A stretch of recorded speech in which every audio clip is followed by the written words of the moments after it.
Our guest of honor is one of Australia's most famous adopted sons. He's a man with a magnificent voice that has made him an international star. And in just a few short years, his popularity has earned him 50 gold records. Tell me, sir, the elephant.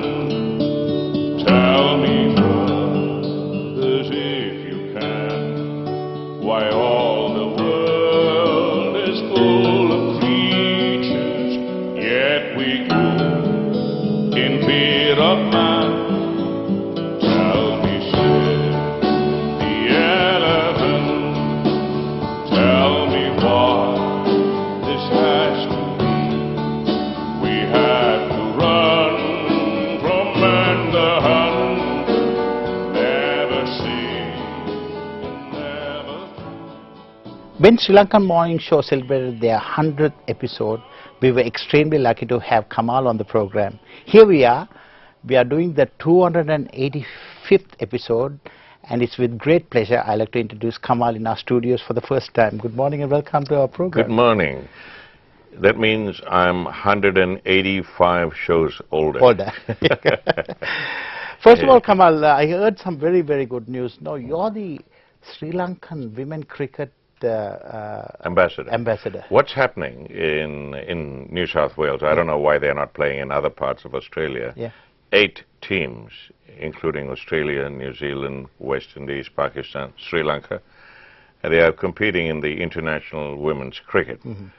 And a short time ago, I was approached by the organizing body asking me if I would be ambassador to the women's cricket team. Yeah. And, you know, I felt it was a good opportunity to promote goodwill and promote cricket, more importantly cricket than anything else. Are you a cricketer yourself? Funny you should ask that, because yes, I played cricket, and in 1955 I met the god of cricket, Sir Donald Bradman, and then I waited another 33 years to meet him again, and last year I paid homage to him with a song called I Was a Mate of Don Bradman, and Don Bradman was a mate of mine. You haven't heard it yet? No, I haven't heard anyway, it. maybe we'll find a way of telling that. It was an incredible story how it came about. Yeah. But more importantly, coming back to the cricket, so when I was appointed as an ambassador, so I went to see them play, and they played Australia, and Sri Lanka didn't do too well. But unfortunately, one of the opening bowlers, a spinning bowler, she slipped and fell and hurt herself rather badly. And as a coincidence, 2 streets away from where I live, there is a wonderful Sri Lankan doctor, surgeon, Sri Kanagaran. And so I introduced him to the cricket team, to the manager, Indrani, and almost as we speak, they are making sure the girl gets the best surgery. She's going to have a major surgery to the knee before going back, because Sri Kanagaran felt that, or Dr. Kanagaran felt, it was best to have the surgery here rather than. Not that there is no good medical people in Sri Lanka. The chances are better to do it while the wound was fresh and do it here. So, so much for that. While at the same time, the same day, when I was asked to be ambassador to the Sri Lankan Women's Cricket Association, I got an email from Ashley saying that he's got a new charity. And when I first read it, it looked like Kamahl Karma Currency. This is the Karma Currency. But I thought it was Kamahl Currency. I beg your pardon, Kamahl Currency. You know, I was a bit too anxious. So when I read it again, it was Karma Currency. And he happened to be in Sydney the next day, and we met. And I was delighted to find out that his idea of this way of helping people in need, he's got about, at the moment, about 200 charities. And very simply what it is, let's say your wife wants to give you a present, but you've got everything, you know, and that you like to help cats, dogs, people, or in the Victorian fire, whichever. Yeah. All right. So instead of giving you a present, she gives you $50, right? Then you contact Kamahl Currency and say that, you know, I want to give Derrick J $50 so that he can donate it to any charity he likes, any one of the 200. But to do that, it'll cost your wife maybe $4 or $5. But you can choose your own charity. Okay. And I'm told, in fact, I've seen it, that this Kamahl Currency has already won 1 or 2 awards for being the most innovative project for 2008. So so I became ambassador twice in 1 week. Yeah, that's very good. And now coming back to this Bradman story. Yeah. Tell us more about in detail. How did you do the recording? If you, all right, I don't want to bore you to death, but what happened was, the reason I met him in 1955 was I playing for Kensington. Yeah. That's the team, that's the club he belonged to. Okay. And he lived only about 2 streets away from it.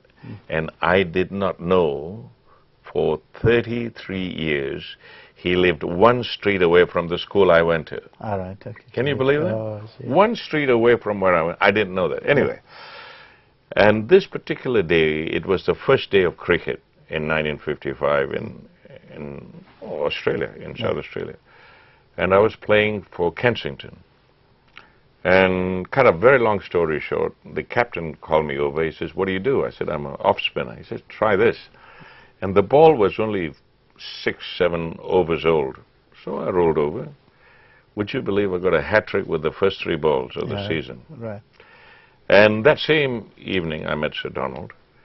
And then, as I told you before, nothing happened in the meantime. 33 years, 1988. And by this time, I claimed that I was a 21-year-old FBA, foreign-born Australian. Okay. And I was very proud of being an Australian. And so I can't say I actually wrote these 2 songs, but I came up with the idea. One is to say that I came from another country. And Australia has adopted me, and I thank you, and I'm learning to love this country more and more each day. That's called my home. Yeah. There was another song that I wanted to embrace all Australians, FBA, foreign-born Australians, and fair dinkum Aussies, you know, FDAs, okay? And the other one was called What is Australia to Me? And in describing what is Australia to me, I ask a number of questions. And I name a few of the icons, you know, writers, you know, Henry Lawson, Dorothea McCullough, and you know, Patterson, and people like that, and also some heroes, icons like Sir Donald Bradman and Sir